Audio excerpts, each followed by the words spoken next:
I'm Sofia Karvela, and I do sleep with my socks on also, as our cameraman back here. I'm a fashion stylist, and I dare say designer lately. Scary for me to say that since I didn't go to school.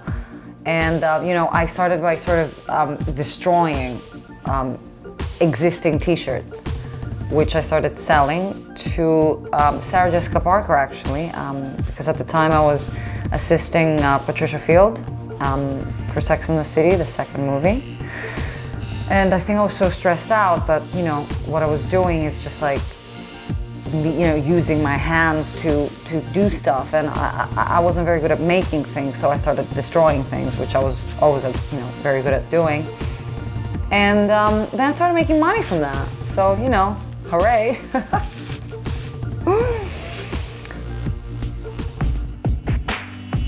I moved to New York when I was 16. I won't tell you how old I am now.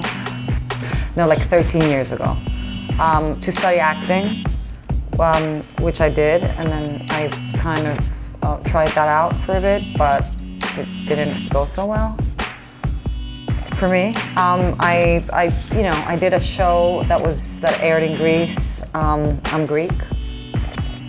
And, you know, very, very quickly I figured out that this wasn't for me. I just wasn't sure exactly which direction I'll take.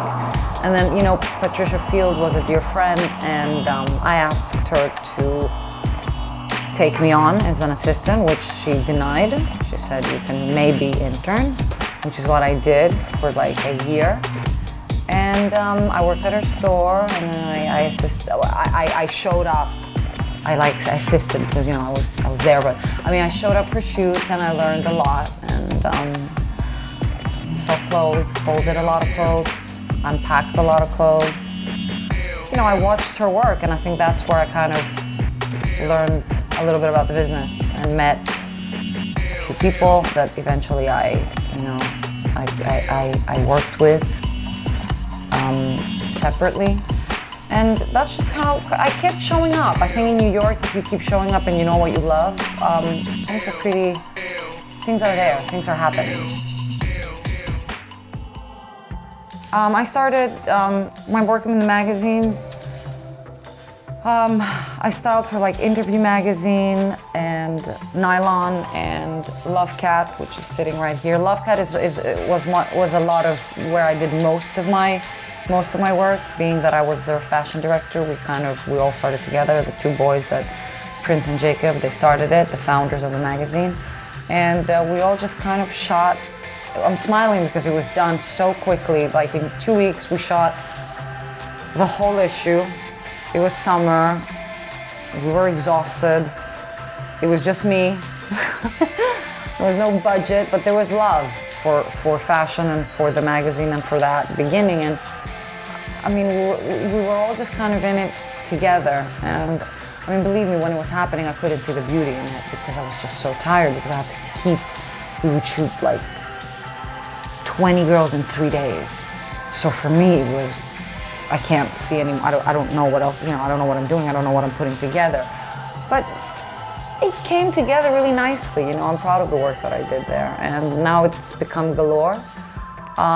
As I said, I choose to work in different types of, different environments. It just makes me happier instead of sticking to editorials and just doing editorials, you know? Like, as I said, it's the artists, and then it's WWE, and then I do catalog work, which is always interesting. It's more easy, but you work with lovely people, and you know, I'm always great. I think I'm grateful to have a job. I think, you know, styling and fashion is difficult in New York. As much as it happens because there's so much going on. It can be challenging, especially when you're not, you know, when you don't have a set schedule. You gotta make your own schedule. You gotta create your own jobs. You gotta hustle a bit, you know. When it comes to my fashion, my label, Skar, I'm sort of developing a much more ready-to-wear line right now, where I have jackets, and I'm focusing on jackets, on blazers. And maybe skirts. There are a couple of dresses. You know, as I said, I'm not a designer, so for me it's very difficult to have an exact idea of where I see this going. Not that I think that if I went to school I would know. It's just I don't like to do things that I'm not sure of. And I feel that I don't know pattern making, and you know, I wouldn't want to go into something and then mess it up. So I go slow. And I'm not in a hurry for it. You know, I know how to rip things, as I said. So I do that. But now I'm a little tired of ripping. I want to start creating. And it's different and it's fun, and I have a great team with me. I have a great production team, and we'll see where it goes. I know that eventually I want to make this a real line, you know, a fashion line. Can you see it on the runways? Yeah, I can see it on the runway. Yeah.